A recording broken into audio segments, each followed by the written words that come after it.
Saudações a todos, professor Ellison, dando continuidade então a aulas à distância, nesses tempos de pandemia. E hoje vamos falar um pouco sobre distúrbios do movimento, tá bom? Para quem não me conhece, as pessoas que porventura assistirão essa aula, pois vai ficar aberta ao público por um tempo. Meu nome é Ellison, eu sou médico neurologista, formado pela Secretaria Estadual de Saúde de Santa Catarina e especialista em doenças neuromusculares pela Unifesp, Escola Paulista de Medicina. Perfeito. Falando especificamente a turma de medicina, com relação ao nosso cronograma teórico de 2020, é preciso frisar alguns avisos, tá? Hoje nós estamos aqui dia 18 de abril, a aula é referente a 18 de abril, melhor dizendo. Então essa aula é a aula de distúrbios do movimento. Então deixa eu pegar uma canetinha aqui. Nós já falamos sobre o AVCI, já falamos sobre o exame neurológico, tivemos 2 aulas para exame neurológico, já falamos sobre a AVCH e HSA, tem uma aula disponível no canal. Já falamos sobre TCE. Essa aula de infecções do sistema nervoso central é de um professor convidado, então eu pedi ao Dr. Oacir que transmitisse essa aula a vocês. Então, especificamente essa aula nós teremos que remarcá-la, tá? Visto que é um professor convidado. Dia 11 de abril foi feriado e hoje nós vamos tratar sobre distúrbios do movimento. Então, a aula referente a 18 de abril, Semana que vem, essa semana, no sábado, nós teríamos a nossa primeira prova. Essa prova está adiada e também nós vamos remarcar quando voltarmos às aulas presenciais, tá? Então, precisamos remarcar infecção do sistema nervoso central e a prova do dia 25 de abril. Na outra semana, referente ali à aula do dia 2 de maio, estava programado o feriado do dia de trabalho. Então, quer dizer, eu vou dar essa aula agora e as próximas 2 semanas, na nossa programação, não haverá aula, tá? Então, nós vamos cumprir isso. Só não vou adiantar as infecções do sistema nervoso central, porque trata-se de um professor convidado. Quem sabe a gente adianta essa aula de epilepsia, estado de mal. Eu vou mantê-los informados quanto a isso, tá bom? Então, só para a gente ter ideia desse cronograma teórico, a gente está praticamente em dia, perdemos ali infecções do sistema nervoso central, mas vai ser um professor convidado, ele vai remarcar isso. E a prova a gente vai ver a melhor forma de fazer. Perfeito? Ok. Dados esses avisos, esperamos que a aula presencial volte em breve. Vamos ver qual vai ser a postura da universidade quanto a isso. Enquanto estamos respeitando a quarentena, vamos manter o estudo à distância, tá bom? Distúrbios do movimento. Perfeito. Essa é uma aula importante porque após a doença de Alzheimer, um dos transtornos de movimento, a doença de Parkinson especificamente, é a segunda doença mais prevalente quando nós pensamos em doenças neurodegenerativas, tá? Então, por isso, esse capítulo distúrbios do movimento é extremamente importante. Quando nós falamos sobre o tema, precisamos pensar em 2 grandes grupos: os transtornos hipocinéticos e os transtornos hipercinéticos. Hipo, uma diminuição, cinético vem de cinesia, movimento. Então, o transtorno hipocinético é aquele que tem pouco movimento. Aí nós temos o parkinsonismo, e a doença de Parkinson propriamente dita. Quando eu falo parkinsonismo, vai ser principalmente o escopo da aula de hoje, os transtornos hipocinéticos, mas aí eu estou mencionando principalmente sobre as síndromes Parkinson Plus, tá? E nós vamos entrar em detalhes no decorrer da aula. Com relação aos transtornos hipercinéticos, aí nós temos um grande leque de doenças, né? As distonias, as coreias, os tremores, os tiques e as mioclonias. Além disso, nós temos, isso não é um consenso, né? Mas também a atetose, o balismo e a catia. Muitos veem essas alterações como um subgrupo das coreias. Então, o que são distonias? Trata-se de um movimento de torção, um movimento atípico. Ele se sustenta por um bom tempo, na maioria dos casos, e em determinadas situações traz uma postura até bizarra, né? Principalmente com retrocoles, com anterocoles, e embora não haja uma repetição do movimento, como nós estamos acostumados, né, nas coreias e mesmo nos transtornos hipocinéticos, mas aqui existe um movimento mantido e ele entra também aqui nos transtornos hipercinéticos. As coreias são movimentos rápidos, são movimentos involuntários, sem propósito, né, desprovidos de propósito, e também não tem uma previsão do que vai acontecer. O paciente ele começa a se mexer em vários membros em muitas situações, né? E isso não segue um padrão, tá? Os tremores são movimentos repetidos de um determinado eixo, né? Geralmente um determinado membro. Os tiques, aqui os tiques eles podem ser tiques motores ou tiques vocais também, né? Quando você tem tiques motores associados aos tiques vocais, nós definimos uma doença chamada síndrome de Gilles de la Tourette, né? Mioclonias, também entrando nos transtornos hipercinéticos, são movimentos rápidos, fulgazes, desprovidos de propósito e que em boa parte dos casos está relacionado a um tipo de epilepsia, né? Por exemplo, as epilepsias mioclônicas, tá? Dizendo respeito agora à atetose, nós temos movimentos mais lentos e pode estar associado a algum tipo de doença cerebrovascular aguda, né?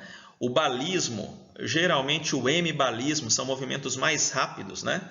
Então também desprovidos de propósito, que na maioria dos casos acomete um hemicorpo. E a acatzia, o que seria a acatzia? Principalmente relacionados, são movimentos relacionados aos antieméticos, né? Notadamente a metoclopramida, o Plasil e alguns neurolépticos. Então é aquela sensação de inquietude. Quando você, por exemplo, no pronto-socorro, tem um paciente, né, que chega para você com uma dor, com enjoo, com vômito, o que você faz? Você põe analgésico no soro e põe o famoso Plasil. É o comum acontecer. E aí passa meia hora, você volta, está lá o soro pingando, sangue no chão e o paciente não está mais lá. Então uma sensação de inquietude, a pessoa quer sair dali, quer fugir dali, ela chega em casa e aí o que acontece? Ela não sabe por que ela está em casa, ela quer voltar, uma confusão danada. Isso acontece por conta da depressão dopaminérgica aguda, né, que essas drogas trazem e causa essa sensação aguda também de inquietação, tá? Então esse é um panorama geral, né, dos distúrbios do movimento. De um lado os hipocinéticos, de outro lado os hipercinéticos, e você tem um leque de transtornos, como eu mencionei a vocês. Aqui nesse quadro, né, é um resumo do que eu disse. O parkinsonismo ali com a sua bradicinesia, com a rigidez, com o tremor de repouso, né, e a instabilidade postural. Aqui nós temos os sinais cardinais do parkinsonismo. E os transtornos hipercinéticos. Só relembrando, a distonia, né, movimentos torsionais e parcialmente sustentados e que produzem realmente posturas de torção, algumas delas bizarras, né? As coreias são movimentos bastante rápidos, sem propósito e imprevisíveis. Os tics, né? Aqui principalmente a referência nos tics à síndrome de Tourette. Então, são movimentos estereotipados, né? Automáticos e às vezes associados às vocalizações. As mioclonias, movimentos rápidos, associados na maioria das vezes às epilepsias, né? Mioclônicas, e são movimentos geralmente fugazes. E o tremor, que também nós vamos ter nos movimentos, nos transtornos hipocinéticos, tá bom? Vamos ver alguns vídeos para ilustrar isso que eu mencionei. Ilustrando então, pessoal, aqui o vídeo de uma criança com coreia. Então ele já está com movimento, mas agora sim. Então veja, são movimentos despropositados, né? Membros superiores. Olha só, a face dele também, movimento com os olhos, com a boca. Também com os membros inferiores.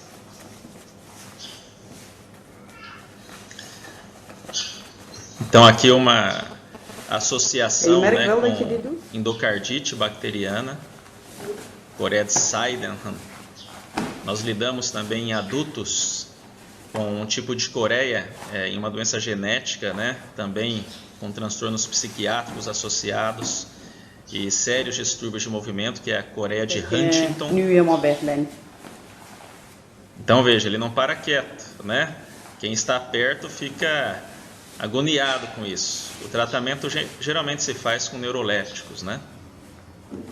E tem uma boa resposta. Na Coreia de Sydenham, existe uma limitação, né? Depois de algumas semanas a meses, em alguns casos até 18 meses, existe uma melhora desses movimentos. Então veja, isso oscila bastante, né?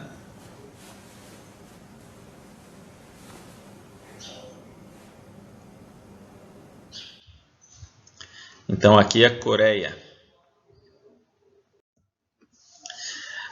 Distonias. Aqui vai ser interessante porque ele dá o tratamento, né? Então eu vou deixar o vídeo correr um pouquinho para vocês terem uma ideia do que é. Una mejoría 100% de distonía que yo tenía. Distonía. Então aqui ele Pero estaba mal, pós-tratamento, yo me né? sentía mal. Me sentía muy mal. Me paraba de la cama, no comía. Tá dando relato Não que ele dormia. não dormia, não comia, não fazia as atividades do dia a dia, não passeava. Ya he mejorado ya. Demasiado. Olha só, uma postura grave de distonia, um movimento Jairo sustentado, presentaba né? contracciones musculares E aqui involuntarias retrópolis. que causaban bastante dolor y limitaban sus actividades diarias. Tenía problemas para hablar y comer. Solo al dormir no presentaba estos movimientos y difícilmente conciliaba el sueño. E agora, após o tratamento, ele fez uma estimulação cerebral profunda, colocando eletrodos, né, na região profunda cerebral. E aí esse eletrodo é ligado por um cabeamento, tem uma bateria, geralmente 6 meses después de implantado el neuroestimulador, Jairo perto da recobra su clavícula, né? independencia, se viste, come E ele y se consegue baña por agora sus fazer propios suas medios. atividades. Desaparece el dolor, Chamado DBS, duerme sin dificultad y estimulação vuelve a cerebral jugar y profunda. compartir con su familia y amigos. Deep brain Es nuevamente stimulation. feliz.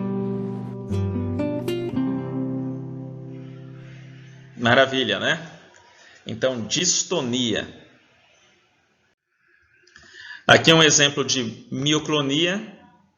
Então, nesse caso, ligado à epilepsia mioclônica, né? Então, veja, movimentos rápidos, súbitos, fugazes. Ele dá um pulo, né? Então, são as mioclonias.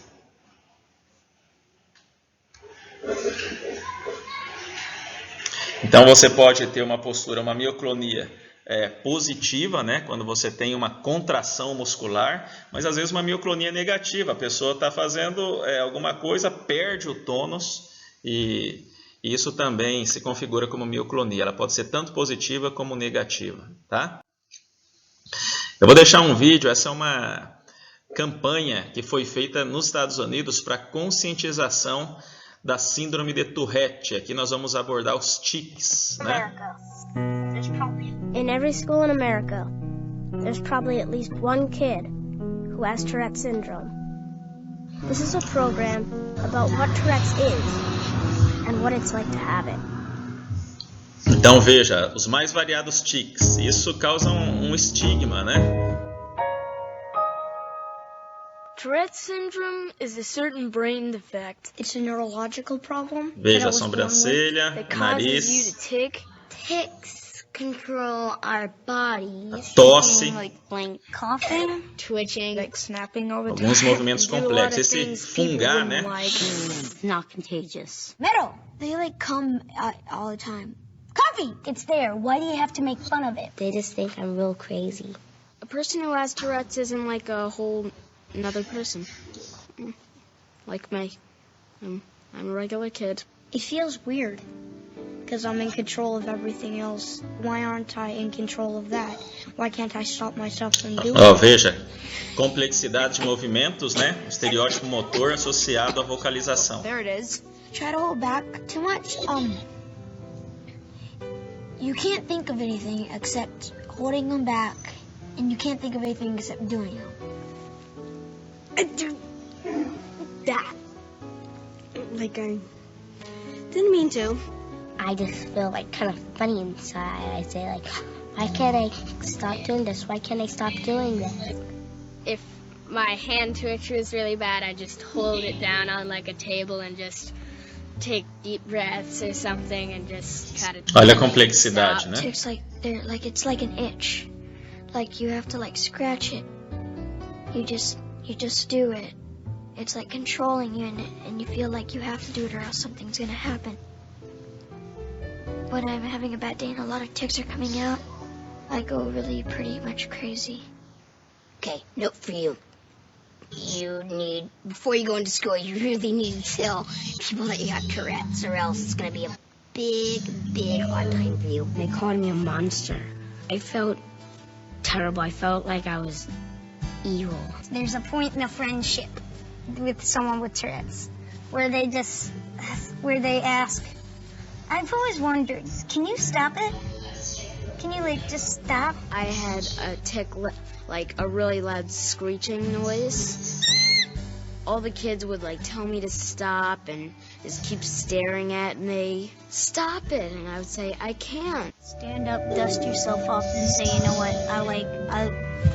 This sucks, but I'm gonna have to deal with it. You know? Kids with Tourette syndrome are just like any other kid, just with a few disabilities. But overall, we're like you. Então aqui uma campanha de conscientização, né? Eu quis que vocês tivessem esse contato e realmente é bem estigmatizante, né? Tem um relato de um paciente que cacarejava, né, na sala de aula. Esse era o tique dele, cacarejar. Então você imagina, sou até engraçado, mas nós devemos entender a situação, respeitar isso. Eu na minha turma tive um colega que tem síndrome de Tourette, né? E os resultados têm sido bem promissores, em muitos casos com excelentes resultados com o DBS, né? Deep Brain Stimulation, tá? Síndrome de Tourette são movimentos estereotipados, eles são parcialmente controlados, é como uma vontade irresistível de fazer tal ato, eles podem até adiar por algum tempo, mas são forçados a fazer e quando terminam de fazer tal ato é como se tivessem um alívio temporário. Quando o paciente está sob estresse, sob mais pressão, a tendência é que esses tiques eles piorem. E também, durante a vida, você vai ter períodos com mais calmaria, né? E outros períodos com maiores dificuldades, tá bom? Síndrome do Tourette. Beleza! Vimos os transtornos hipercinéticos, pelo menos mostrei a vocês um panorama geral, né, desses transtornos hipercinéticos. E vamos para a cereja do bolo, a doença de Parkinson, perfeito? Peguem o cafezinho, né? Vocês vão agora precisar se concentrar aqui, porque certamente entramos na parte mais importante, mais prevalente do que vocês vão encontrar na vida, tá? Epidemiologia da doença de Parkinson. É a forma mais comum de parkinsonismo. Então, nós vamos ver ainda nessa aula que existem outras formas de parkinsonismo. O que é isso, parkinsonismo? Bradicinesia, rigidez, associado ou não a tremor de repouso, tá? E corresponde, então, a mais de 80% dos casos. Olha só, a prevalência de 160 casos por 100 mil pessoas. Então, nós aqui em Três Lagoas, né, atendemos... A cidade tem mais ou menos umas 120 mil pessoas, atendemos a um bolsão ali de 250 a 300 mil pessoas, então nós vamos ter um número significativo de pacientes com doença de Parkinson. A incidência de 20 casos por ano por 100 mil pessoas, e essa prevalência e incidência vai aumentando com a idade, tá? Então, epidemiologicamente, uma doença importante que merece a nossa atenção. A média de idade do surgimento dos sintomas é de 56 anos, tá? Então, é um senhor, uma senhora depois dos 50 anos. Isso é o que nós vemos de mais comum. Uma relação homens para mulheres de 2:1. Algumas regiões falam em 3 homens para cada 2 mulheres, mas um pouco mais prevalente em homens. Nós vamos ter várias mutações, né, que podem estar associadas aos casos de doença de Parkinson, e já são conhecidas mais de 20 mutações. Eu gostaria que vocês lembrassem aqui de 2 delas, tá? Relacionadas à Parkina 2, então uma doença autossômica recessiva e trazendo uma doença de início precoce, geralmente antes de 40 anos, e a Parkina 8, né, uma doença autossômica dominante, ali no gene correspondente ao gene LRRKE, o gene da proteinoquinase, né, a Parkina 8 em si, e ele é idêntico na sua forma, na sua manifestação, a doença de Parkinson clássica, idiopática, né? Incluindo os sintomas não motores, mas é uma doença determinada geneticamente, tá? Então, lembrar desses 2 genes aí, a Parkina 2, Parkina 8, e eu lembro vocês também do PARK5, né? Que é relacionada à distonia também, tá bom? Qual a patogênese da doença de Parkinson? Existe uma degeneração dos neurônios produtores de dopamina. Então, quando vocês avaliam aqui, nós vamos ter a substância negra, né? Então, esse aqui é um cérebro normal. Então, aqui a substância negra mesencefálica, né?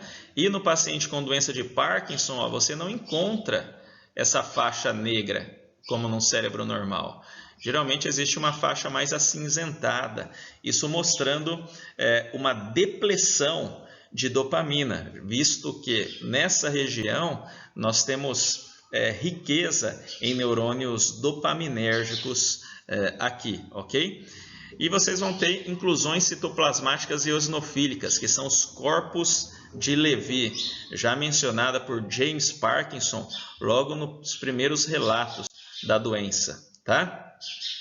Eu disse a vocês que é uma doença que realmente faz essa depleção da dopamina e cada vez mais nós entendemos a sua complexidade. Olha só o circuito dopaminérgico que nós temos conhecido, né? então envolvendo várias áreas da substância profunda cerebral, né? A substância negra, os núcleos da base, o pálido, o estriatum, núcleos subtalâmicos, também tendo associação com o tálamo e com o córtex cerebral. Então se trata de uma doença sistêmica. Existem os neurônios dopaminérgicos acometidos inicialmente no estômago, como mostram os trabalhos de Braque, né? Então Braque ele fez um estudo extremamente importante, evolutivo da doença. Ele pegou pacientes com estágio avançado de doença de Parkinson e percebeu uma alteração, uma depressão dos neurônios dopaminérgicos no córtex cerebral. Então, mostrando que nas fases avançadas existe também uma associação com uma disfunção executiva, com um quadro demencial, simulando até a doença de Alzheimer. E nas doenças iniciais, né, nas fases iniciais da doença, uma depressão dos neurônios dopaminérgicos no plexo mioentérico. Então a dúvida fica, será que a doença começa no intestino ou não? É sabido que nos sintomas pré-clínicos, pré-motores da doença de Parkinson, você tem constipação, por exemplo, alteração do olfato, existe uma predileção, né, dessa depressão nos bulbos olfatórios. E parece que vai subindo a doença de Parkinson, né? Anatomicamente vai subindo. Intestino, bulbo olfatório, do tronco cerebral, bulbo, ponte, pegando locus cerúleus. A gente sabe que existe uma história de alteração do sono, né? Muito comumente, anos antes do início dos sintomas motores, existe uma insônia associada à doença. E quando se atinge o mesencéfalo, né, vai subindo a doença, você tem os sintomas motores. E isso vai continuando até chegar no córtex cerebral e trazer, após anos de doença, uma disfunção executiva. Então a patogênese ela é complexa. Muito já se aprendeu da doença de Parkinson.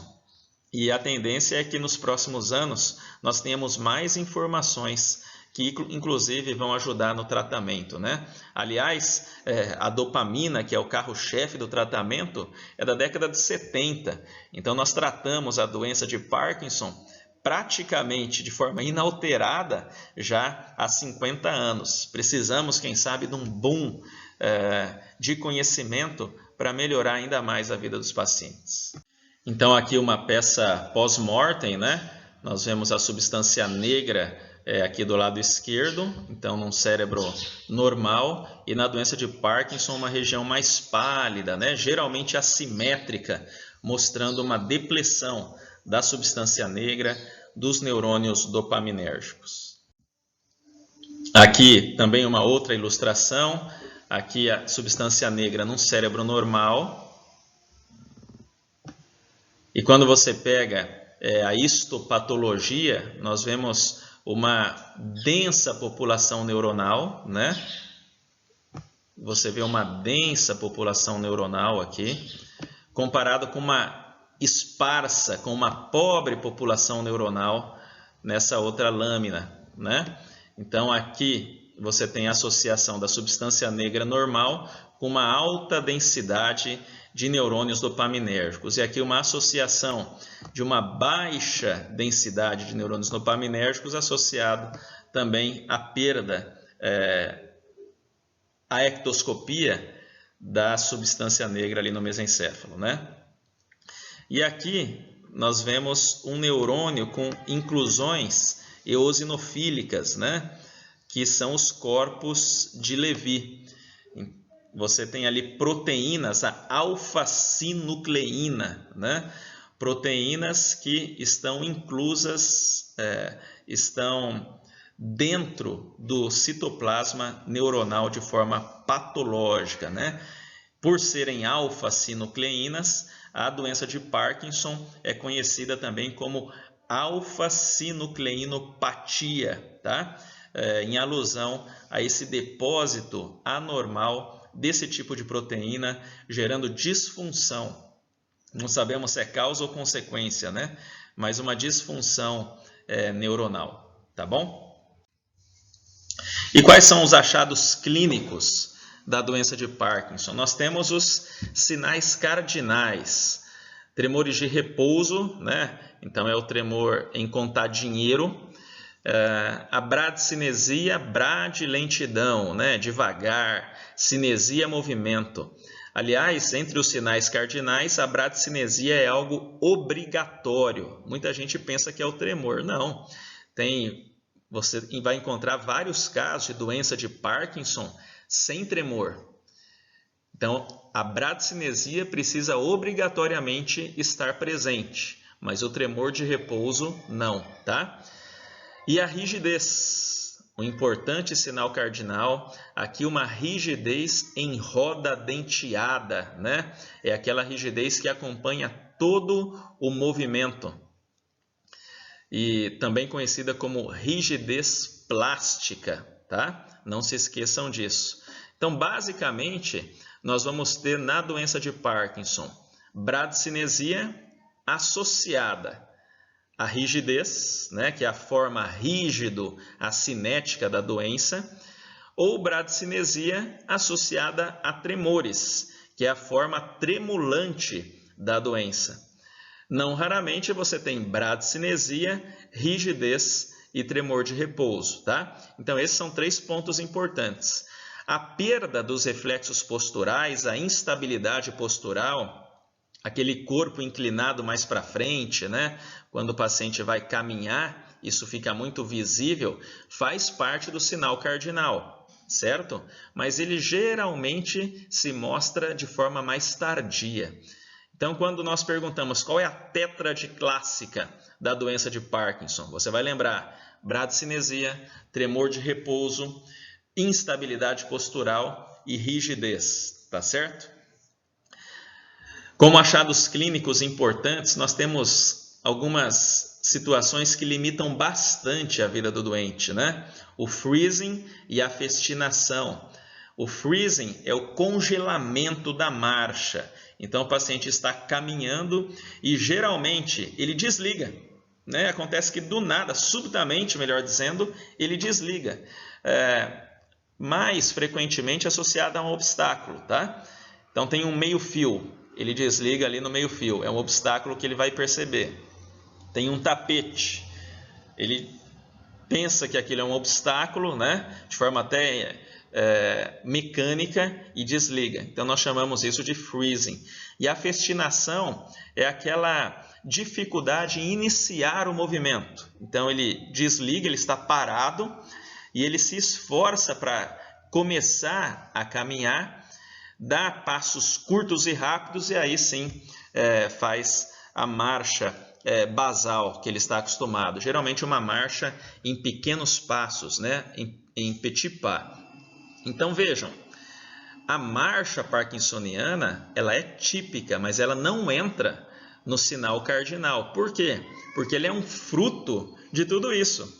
A marcha parkinsoniana é fruto da bradicinesia, por isso o movimento é em bloco, né? Você não tem aquele balanço normal dos membros superiores.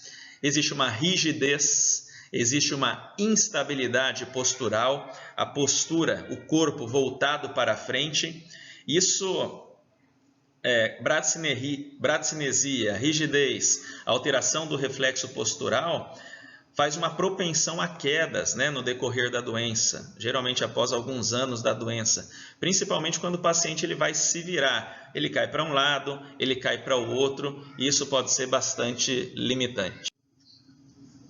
Então aqui nós vamos ver um tremor na doença de Parkinson, um tremor leve, principalmente na mão esquerda do paciente. Então veja, tem uma ritmicidade, né? Ele consegue, por exemplo, quando percebe que está tremendo, ele consegue mexer o braço e esse tremor ele é impedido, tá?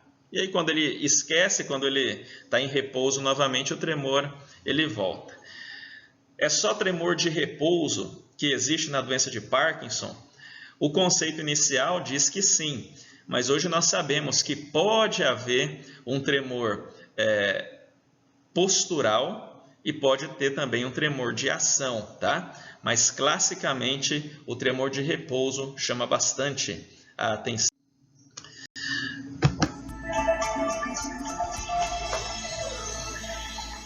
Então aqui a marcha parkinsoniana, veja, ele está no período off, está caminhando ali em pequenos passos, opa, está no tapete, congelou ali, ó. Congelou, conseguiu voltar a caminhar.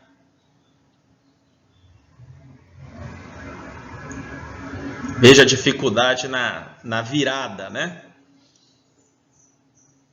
Então ele está sem o medicamento, ele está sem a levodopa, travado, né? Uma bradicinesia importante, são movimentos lentos.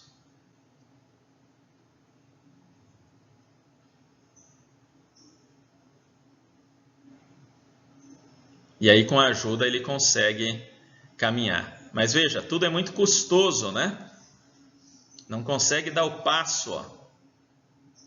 Opa, agora conseguiu.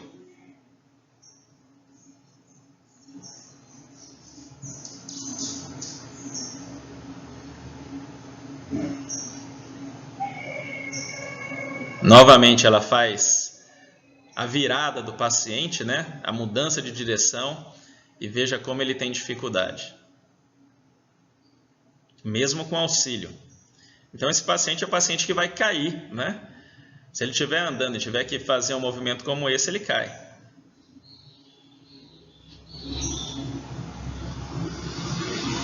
A terapeuta precisa realmente estimulá-lo. Agora, o que ela fez? Olha só, ela tentou dar uma ritmicidade visual. Ele andou melhor, por quê? E agora uma ajuda, né, com esse ritmo auditivo, ó. Ele dá os passos no ritmo auditivo. Alguns pacientes conseguem melhorar, né, com aquela ajuda visual e com esse estímulo auditivo. Aqui ele está com remédio já. Tomou a levodopa, como melhora? Olha só, virou, não quer ajuda não, ó. Opa, congelou um pouquinho, foi. Veja, balançando mais os braços. Então aqui na fase on, ele está sob efeito do medicamento. Veja como melhora a qualidade de vida. Olha só, ele não quer muita ajuda, né? Então interessante, isso mostra que o tratamento ele tem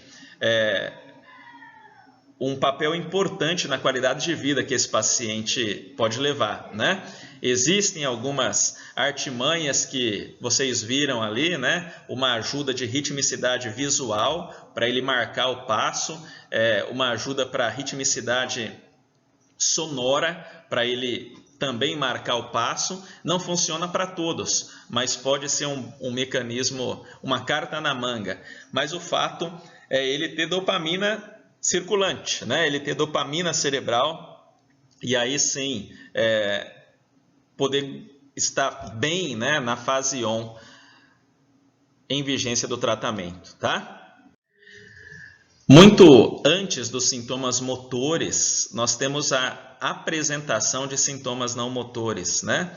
É claro, o paciente acaba procurando o médico por causa dos sintomas motores, bradicinesia, rigidez, tremor de repouso, instabilidade postural, as alterações da marcha, né, o freezing, a festinação, vem associado uma hipomimia, uma facies inexpressiva, chamada também de facies em máscara, uma hipofonia, a voz fica mais baixa, uma micrografia, a letra fica menor, fica pequena. Porém, décadas até antes, você tem sintomas não motores. Lembra que eu mencionei a vocês as teorias de Braque, quando ele diz que nas fases iniciais da doença já existe depressão de neurônios dopaminérgicos no plexo mioentérico? Então, muitos pacientes têm constipação, né? Isso é fato, muito antes da doença. Alterações no sono, provavelmente aqui pelo acometimento da ponte, né? Do locus cerúleus. Alterações no olfato, então sabemos da predileção dessa depressão no bulbo olfatório. Distúrbios autonômicos, né? principalmente ali disfunção sexual, hipotensão pode acontecer também, sintomas sensoriais, síndrome das pernas inquietas, também associada à doença de Parkinson, e nas suas fases mais avançadas, a demência em 20 a 40% dos casos. Ora, se Braque estiver certo, e parece que está, é uma doença de caráter ascendente, né? Fases precoces mais baixas ali no intestino, isso vai subindo, pegando o tronco cerebral, bulbo olfatório, e depois de muitos anos o acometimento cortical superior. E aí sim nós vamos ter, pelo menos após 5 anos, né, 10, 15, 20 anos de doença, uma disfunção executiva séria que chama a atenção, com demência em 20 a 40% dos casos e associado a isso sintomas comportamentais. Então percebam, é uma doença sistêmica, né? Nós estamos vendo o paciente apenas a ponta do iceberg, mas anos antes já existe uma manifestação sistêmica. Que bom seria se nós, nessa fase pré-clínica, né, onde os sintomas não motores acometem, incomodam o doente, que bom seria se ali nós fizéssemos o diagnóstico e tivéssemos um tratamento que retardasse a progressão da doença, o que ainda não temos. Mas o fato é que já existem técnicas de imagem que auxiliam nisso. Por exemplo, a ressonância, né, com a técnica Trodact, onde você estuda o metabolismo dopaminérgico, por exemplo, para ver se ele realmente está depletado, se existe uma alteração ou não. Então, creio que nos próximos anos nós poderemos usar isso de uma forma mais patente na prática clínica. O diagnóstico, ele é primariamente clínico, né?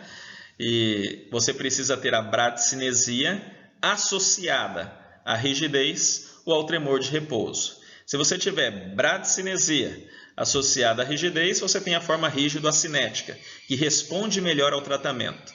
Se você tem bradicinesia associada a tremor, você tem a fase tremulante e tem resposta ao tratamento, mas é menor que a fase o espectro rígido-acinético. Existe um diagnóstico diferencial das síndromes parkinsonianas atípicas, que tem pouca resposta à levodopa e evolui mais rapidamente do que a doença de Parkinson clássica. Atentos aí para o parkinsonismo secundário, né? Principalmente o parkinsonismo medicamentoso. As demências, então, acontece com alguma frequência de os pacientes com, por exemplo, doença de Alzheimer, terem bradicinesia, rigidez e tremor de repouso, como consequência, como depressão neuronal nas fases finais da demência. E algumas doenças degenerativas hereditárias, né, que é o parkinsonismo heredodegenerativo, tá? Doença de Wilson, algumas doenças metabólicas, nós podemos encontrar isso também, tá bom? E qual é o tratamento? Aqui nós temos uma discussão ampla sobre o tratamento, mas como eu mencionei a vocês durante a aula, o carro-chefe continua sendo, desde a década de 70, a levodopa. Então a indústria farmacêutica, ela acabou nos dando algumas opções de liberação lenta, de uma droga com uma dose um pouco mais baixa, mas basicamente o tratamento não mudou, é a levodopa. Então, hoje você tem no mercado a apresentação BD, né, que é uma apresentação de 100 mg de levodopa com 25 mg de benzerazida. A benzerazida ela funciona somente com a levodopa, impedindo que as enzimas que metabolizam a levodopa em dopamina, que elas façam isso no sistema periférico, para que sobre mais levodopa no sistema nervoso central, né? Você tem a dose padrão, que é a levodopa de 200 associada a benzerazida de 50. Você tem os comprimidos dispersíveis, que geralmente são de ação mais rápida, né? Você põe na água ali, faz essa diluição na água, o paciente toma, em 15 minutos já sente o efeito ou o efeito do medicamento, positivo do medicamento. E a forma HBS, né? Onde você tem uma liberação mais lenta e errática do medicamento, tá? Trazendo um efeito para o paciente em determinadas situações. Então, quando você usa o que ali? Por exemplo, o Prolopa, vou fazer a propaganda do laboratório aqui, né? O Prolopa BD, que é a levodopa, benzerazida, 100/25, pode ser usado nos pacientes que estão com diagnóstico recente da doença. Você tem uma dose mais baixa e pode ir acompanhando esse paciente no decorrer do tempo, né? Às vezes começa com o Prolopa BD 2 vezes ao dia, né? E você vai aumentando, o paciente fica na tua mão. Nos casos mais graves, né? Nos casos mais sérios, com evolução já há mais tempo, provavelmente você vai lançar a mão de uma dose mais alta, né? Que é a dose padrão, 200/50. O comprimido dispersível, né? Quando que você usa esse comprimido dispersível? Quando o paciente ele tem as complicações relacionadas ao uso da levodopa. Então, nós sabemos dos efeitos de wearing off, por exemplo. São as flutuações motoras. O paciente ele toma o medicamento, a gente percebe que no início da doença, o medicamento ele chega a durar 8 horas, né, a sua meia-vida no paciente. Depois, em casos avançados, ele dura ali 2 horas. Então, o efeito que o paciente tem é muito pequeno da doença. Então, imagine, um paciente grave, ele toma o medicamento, depois de uma meia hora, esse medicamento começa a fazer o efeito, e ele, no meio das suas atividades, de repente tem um período off, ou seja, o medicamento não faz efeito para ele, né? Ele tomou o remédio, o próximo remédio vai ser usado daqui a 1 hora ainda, e ele está ali travado, paralisado. Esse é o momento para você usar o comprimido dispersível. Ele vai tomar aquilo e em 10, 15 minutos ele já vai sentir o efeito. Então é um medicamento que salva o paciente em determinadas situações. Quando você vai usar a apresentação HBS, por exemplo, é o paciente que às vezes acorda muito travado, né? Então você vai dar esse comprimido de liberação mais lenta e errática. Aí quando ele, por exemplo, está na cama e quer se levantar para ir ao banheiro, ele não vai estar tão travado assim.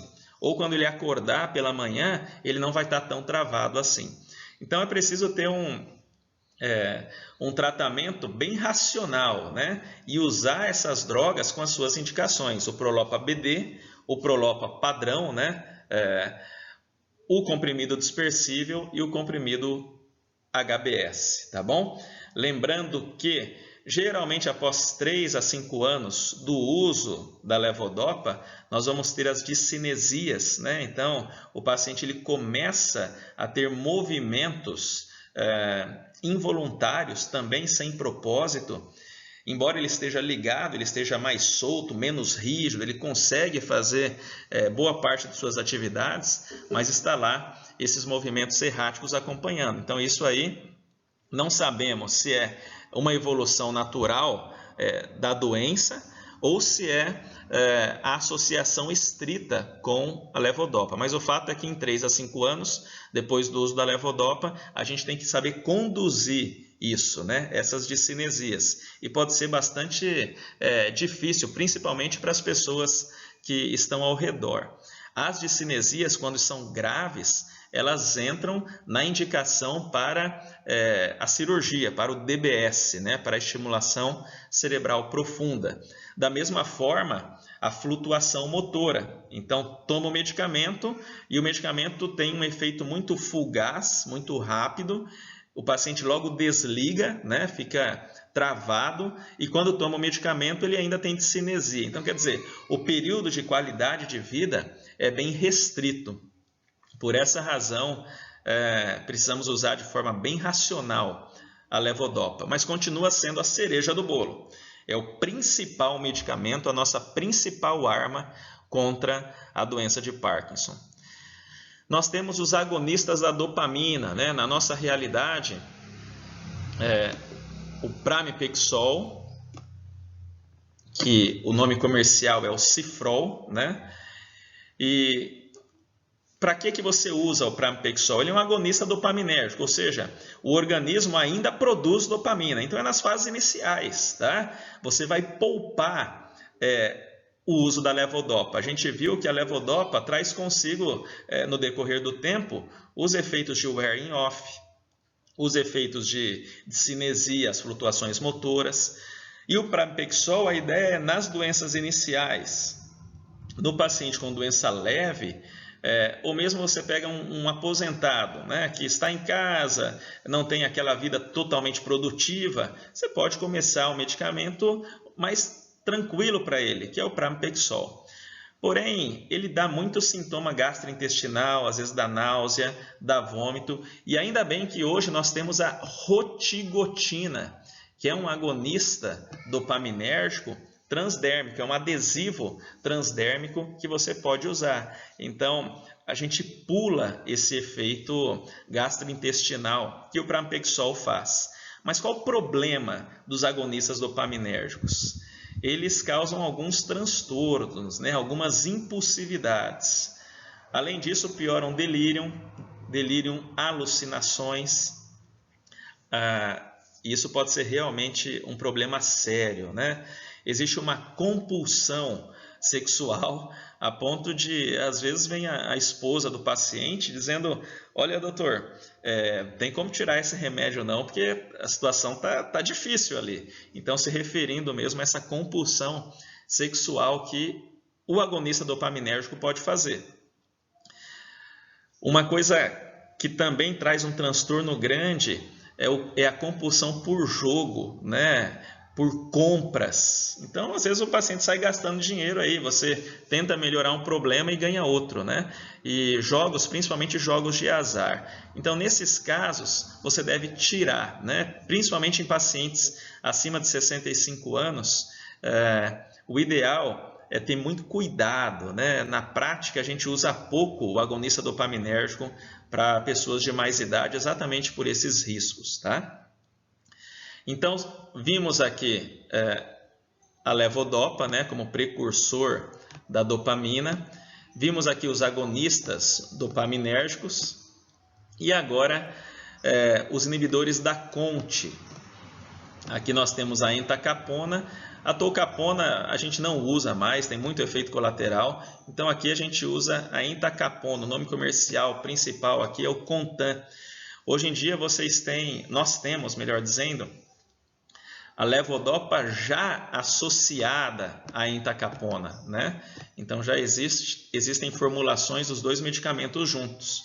Então, para que serve a entacapona? Ela vai impedir esse metabolismo rápido da levodopa no sangue periférico. É o mesmo papel que a benzerazida tem, né? Na droga padrão, levodopa mais benzerazida, aí você coloca uma entacapona. Então não tem sentido usar a entacapona de forma isolada, porque ela funciona como um guarda-costa da levodopa. Você não vai usar a entacapona sozinha, ela vai estar lá sem função. A função da entacapona é fazer com que a levodopa chegue em níveis maiores no sistema nervoso central, tá? Temos os inibidores da monoamina oxidase. Inicialmente, acreditava-se que essa classe de medicamentos tinha uma influência na história natural da doença de Parkinson, né? A selegilina veio com essa força, com esse vigor, a rasagelina da mesma forma, mas infelizmente nós temos percebido que não existe um impacto na progressão da doença, né? Não é uma droga modificadora da doença. Usamos nos estágios iniciais, ela tem a sua função, porém esperávamos mais dessa classe de drogas antes do que esperamos agora, tá bom? Alguns agentes que não são dopaminérgicos, né? Muito usado aqui, principalmente os médicos antigos, né? Os anticolinérgicos, e aqui quando eu falo de anticolinérgico, estou falando do biperideno. Então é muito comum a gente ver ainda hoje, né, as pessoas prescrevendo biperideno, mas praticamente isso está proscrito, né, nos dias atuais. Por quê? Porque o biperideno ele tem uma associação, principalmente no uso prolongado, com demência. O paciente demencia, ele tem uma perda importante das funções executivas, das funções corticais superiores. O problema é que talvez seja uma das melhores drogas no combate ao tremor. Então você tem essa questão, né? Não adianta você melhorar o tremor e o paciente que já tem vários problemas, né? Tem a fase motora da doença, a fase não motora, e ainda você vai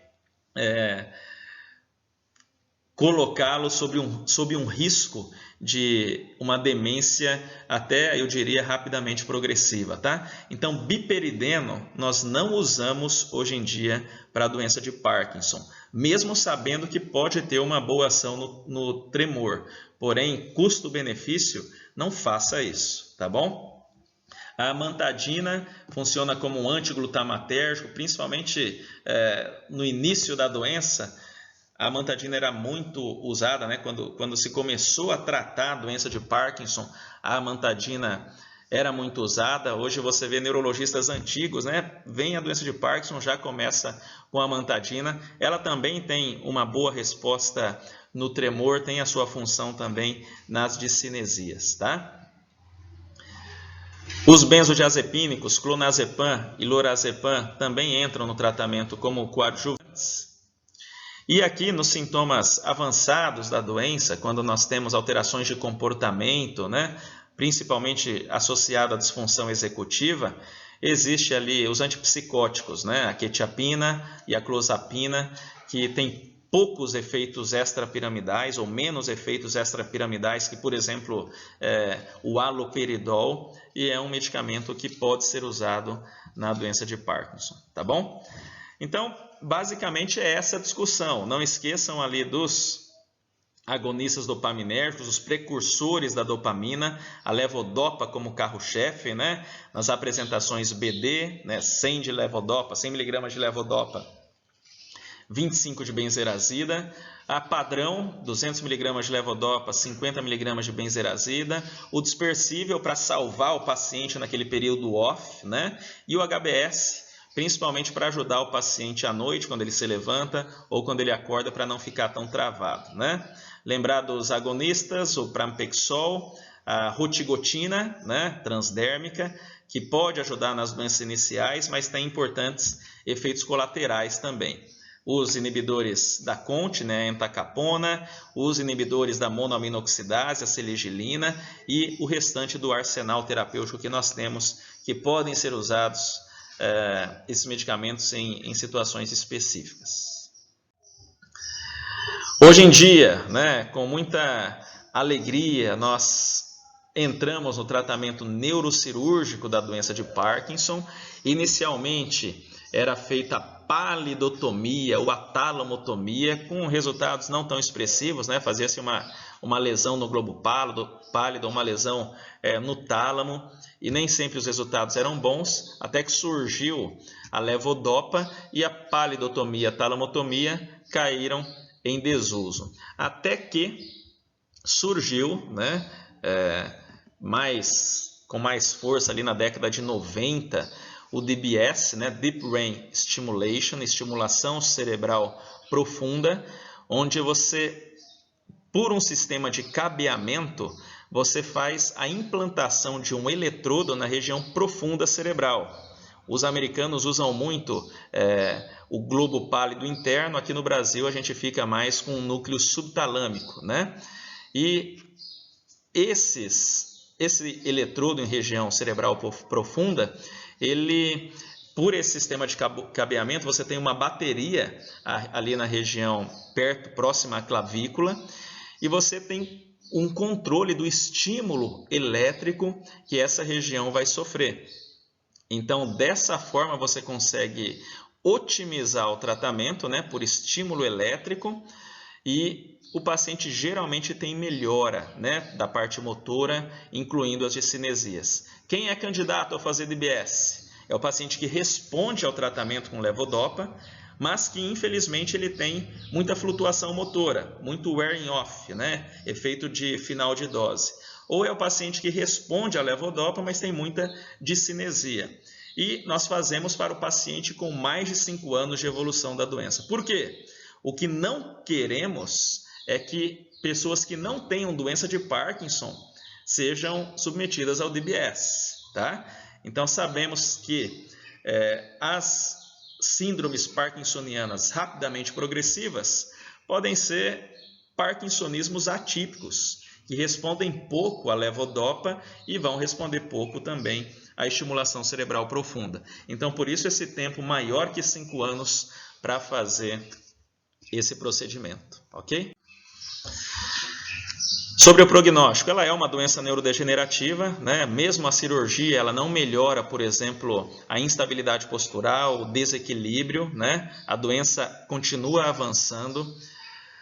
Houve um forte impacto, né, na mortalidade e na qualidade de vida com o advento da levodopa e do tratamento por estimulação cerebral profunda.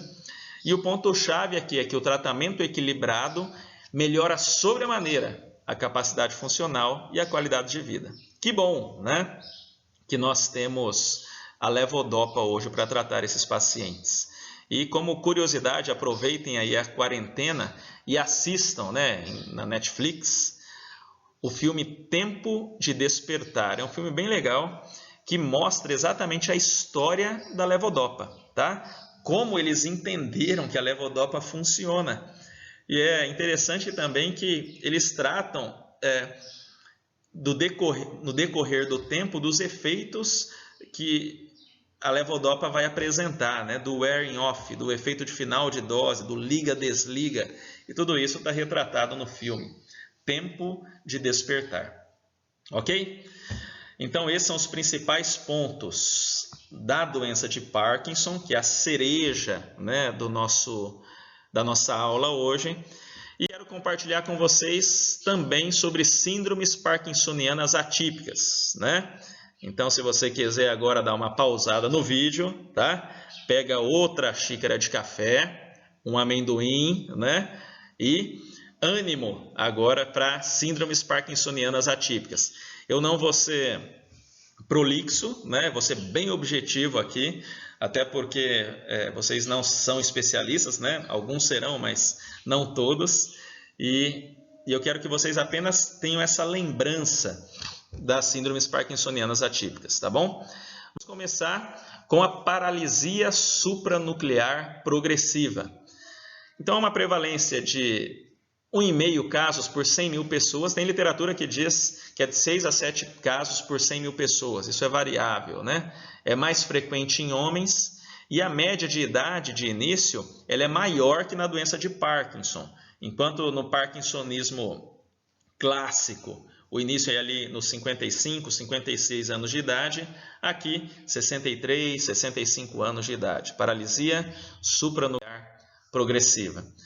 Ela entra nas taupatias, né? Então eu quero que vocês lembrem aqui que existe uma degeneração, uma deposição da proteína tau nos neurônios, tá? Então, uma degeneração anormal, inadequada da proteína tau nesses neurônios dopaminérgicos. Quais são os achados clínicos? Nós vamos ter o parkinsonismo, né, com bradicinesia e rigidez. Aliás, no parkinsonismo atípico, pessoal, nós vamos ter principalmente bradicinesia e rigidez. Pode ter tremor? Pode ter tremor, mas principalmente bradicinesia e rigidez. Aqui um parkinsonismo progressivo, onde as alterações de marcha, principalmente o freezing, aquele congelamento, aquela parada súbita do nada, pode acontecer. Existe uma paralisia ocular, inicialmente na mirada vertical, né? O paciente não consegue olhar para baixo e depois na mirada para cima também, inclusive nas sácades verticais lentas, tá?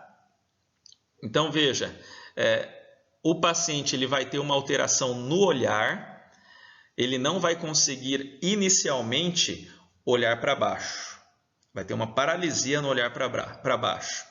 À medida que a doença ela progride, você vai ter uma alteração no olhar vertical como um todo, e mesmo também nas sácades, nas miradas horizontais, inclusive, vai ter alteração nessa mirada horizontal. Além disso, existe um início precoce de tendência a quedas.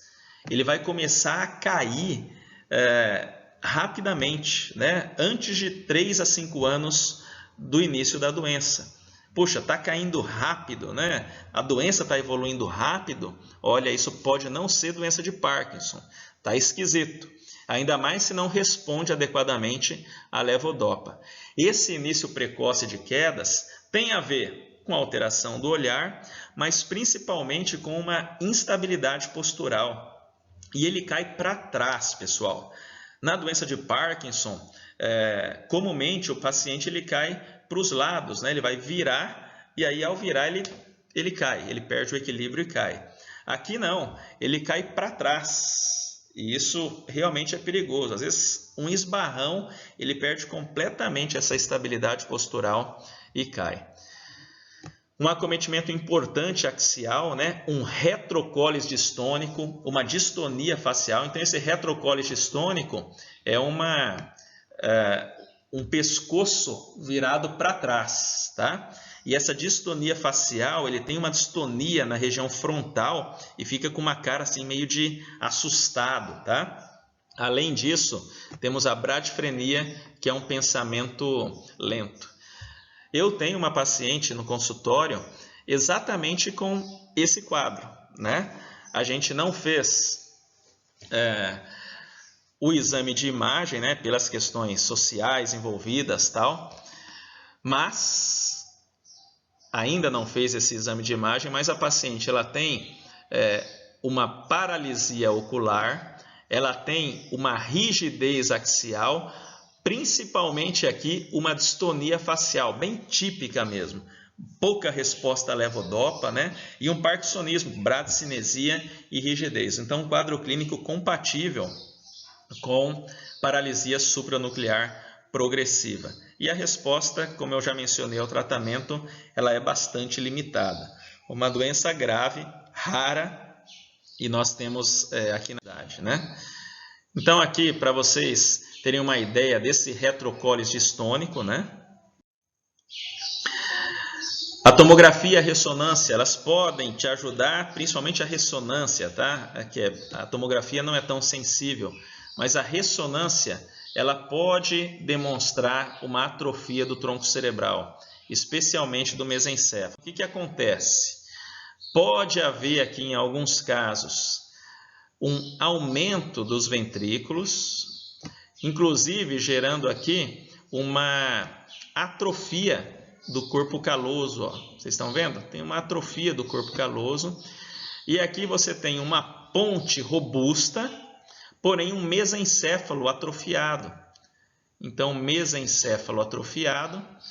E aqui você percebe uma imagem, um sinal radiológico característico, que é o sinal do bico do colibri. Vocês estão vendo?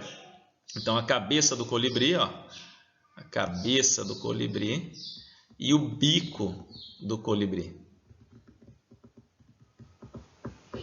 Né? Deixa eu pegar a borracha aqui para apagar isso. Conseguem ver? Então, aqui ficou melhor, né? Uma ponte bem robusta e aqui na sequência o mesencéfalo atrofiado e esse sinal radiológico do bico do colibri. Então, isso associado à parte clínica, né? Uma atrofia mesencefálica, uma atrofia do tronco cerebral, mas especificamente do mesencéfalo, associado a bradicinesia e rigidez, com paralisia do olhar, com quedas frequentes, puxa, pensar em paralisia supranuclear progressiva, tá bom? Infelizmente, o tratamento ele não é eficaz, né? Não tem uma boa resposta à levodopa e nós damos apenas o suporte, tá bom? Aqui, ó, também no grupo das taupatias, né, do acúmulo anormal de proteína tau no parênquima cerebral, principalmente ali nos neurônios dopaminérgicos, nós temos a degeneração córtico-basal. Então, o que deve chamar a atenção de vocês aqui? Lembrar que é um parkinsonismo assimétrico, né? Um parkinsonismo unilateral. E nós vamos ter aqui a presença do membro alienígena. Membro alienígena. O que é esse membro alienígena? O paciente ele vai ter um movimento, né? Deixa eu pegar aqui. Ele vai ter um movimento do braço involuntário.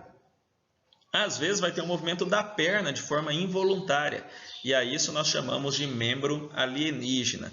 Não confundam no AVC que existe um membro alienígena, mas é um significado diferente, né? Vocês se lembram quando havia uma lesão parietal à direita e uma heminegligência? Você mostrava para o paciente, olha, de quem que é esse braço aqui? Ele dizia, não é meu. Às vezes ele fugia do braço. A gente chama isso também de membro alienígena, mas no sentido dele não reconhecer como dele, né? Aqui não. O membro é alienígena porque ele faz um movimento involuntário, tá? Seja do membro superior, seja do membro inferior. Pode haver aqui também uma rigidez e uma distonia do braço acometido, né? Uma apraxia orobucolingual, uma apraxia ideomotora também pode acompanhar a degeneração córtico-basal. E como existe uma degeneração cortical, você pode ter hiperreflexia, né, reflexos patológicos, incluindo Babinski positivo, incluindo Hoffman positivo, tá? Tremores mais grosseiros também. Mas basicamente aqui, degeneração córtico-basal, nós vamos ter a rigidez, a bradicinesia, sinais de acometimento cortical, né, do trato piramidal, hiperreflexia e Babinski, e o membro alienígena. Não se esqueçam disso, degeneração córtico-basal, membro alienígena, tá bom? Com a evolução, né, embora o início seja unilateral, os dois lados vão ser acometidos. Pode haver também, olha só, fazer confusão com paralisia supranuclear progressiva. Pode haver alteração da mobilidade ocular e pode haver demência. Claro, tem acometimento cortical. Então, a tendência é que com o passar dos anos você tenha demência. Pessoal, só um parênteses aqui. Tanto a paralisia supranuclear progressiva como a degeneração córtico-basal, nós estamos aprendendo com essas doenças, né? Então, parece que a deposição anormal de proteína tal nos neurônios do tronco cerebral trazem um espectro mais parecido com paralisia supranuclear progressiva. Quando essa degeneração, quando essa deposição de proteína tal ela está mais na região cortical, nós temos um espectro mais parecido com a degeneração córtico-basal. Então, talvez estejamos falando de espectros diferentes da mesma doença. Muito bem, pessoal, vamos dar seguimento aqui à degeneração córtico-basal, agora com o nosso visitante ilustre, né? Esse aqui é o Danielzinho, o terceiro filho, né? E hoje é dia 21 de abril, né? Terça-feira é um feriado, eu estou gravando essa aula aqui de casa para vocês hoje. E as crianças querem ficar com o papai, né? Então vamos terminar a aula com ele no colo, tá bom? Sobre a degeneração córtico-basal, nós vamos perceber aqui na imagem, pessoal, uma atrofia da região cortical, mais notadamente frontoparietal, né? E mais notadamente ainda nas suas regiões posteriores. Olha, se vocês atentarem aqui, é uma assimetria, né, nessa atrofia. Olha só, o aumento dos sulcos e fissuras cerebrais, nesse caso mais à direita, e uma dilatação ventricular por ex-vácuo, tá? Então, além dos sintomas, nós temos aqui uma alteração cortical, tá? Que pode, juntamente com a bradicinesia, a rigidez, juntamente com a mão alienígena, né? Com a praxia ideomotora, com sintomas piramidais, nos fazer ligar o alerta para a degeneração córtico-basal. Ainda com relação a essa doença, vocês já sabem, ela entra no espectro das taupatias e o tratamento com levodopa ele é limitado, tá? Agora nós saímos então do espectro das taupatias, né? Paralisia supranuclear progressiva e degeneração córtico-basal. E aqui entramos no espectro das alfa-sinucleinopatias, né? Que é a deposição de alfa-sinucleinoproteína nos neurônios dopaminérgicos, tá? E aí nós vamos ter o parkinsonismo, que é comum a todos eles, né? Com bradicinesia e rigidez. E a atrofia de múltiplos sistemas nós já conhecemos há bastante tempo, né? E antes ela era mais separada. Por exemplo, quando havia uma hipotensão ortostática importante, né, com sérios sintomas disautonômicos, nós chamávamos isso de síndrome de Scheidegger, tá? Quando o principal evento, né, juntamente com o parkinsonismo, era uma ataxia cerebelar, nós chamávamos de atrofia de múltiplos sistemas, ali com um padrão cerebelar. Mas nós entendemos hoje que está tudo junto e misturado, né? Às vezes o espectro vai ter mais bradicinesia e rigidez, às vezes esse espectro vai ter uma hipotensão ortostática bastante grave, né? E vai ser mais proeminente, obviamente, às vezes é uma ataxia cerebelar. Então, como envolve múltiplos sistemas, né? E várias áreas desse circuito cerebral aqui, principalmente envolvendo os núcleos da base, nós vamos ter sintomas amplos, né? A hipotensão, a depender do acometimento cerebelar, dismetria, digiadoxinesia e notadamente uma ataxia na marcha, tá? E uma resposta fraca à levodopa. Então veja, 10% dos pacientes que têm parkinsonismo podem apresentar, na verdade, uma atrofia de múltiplos sistemas, um parkinsonismo atípico.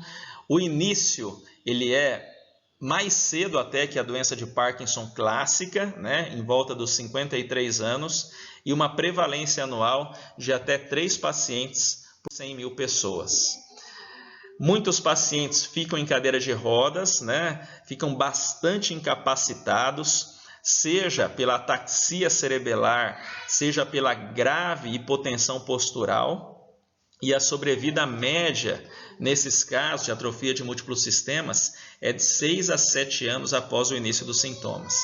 Então, prognóstico bastante reservado, uma doença degenerativa bastante agressiva, tá? E nós ficamos, então, incapacitados, porque não existe um tratamento eficaz nesses casos. Aqui, ó, vocês se lembram daquela imagem anterior na paralisia supranuclear progressiva, que nós tínhamos uma ponte robusta e uma atrofia importante mesencefálica? Aqui é o contrário, nós temos uma atrofia importante na ponte, ó, né? Nessa paralisia de múltiplos sistemas, nessa atrofia de múltiplos sistemas, nós encontramos uma atrofia na ponte. E se você percebe, a atrofia da ponte pode dar uma região mais esparsa neuronal, onde você tem um sinal radiológico importante, né? Um sinal da cruz, tá? Então, enquanto na paralisia supranuclear progressiva você tinha o sinal do bico do colibri na região mesencefálica, aqui você tem o sinal da cruz, traduzindo uma atrofia da região pontina, tá bom? Perfeito? Sinal da cruz.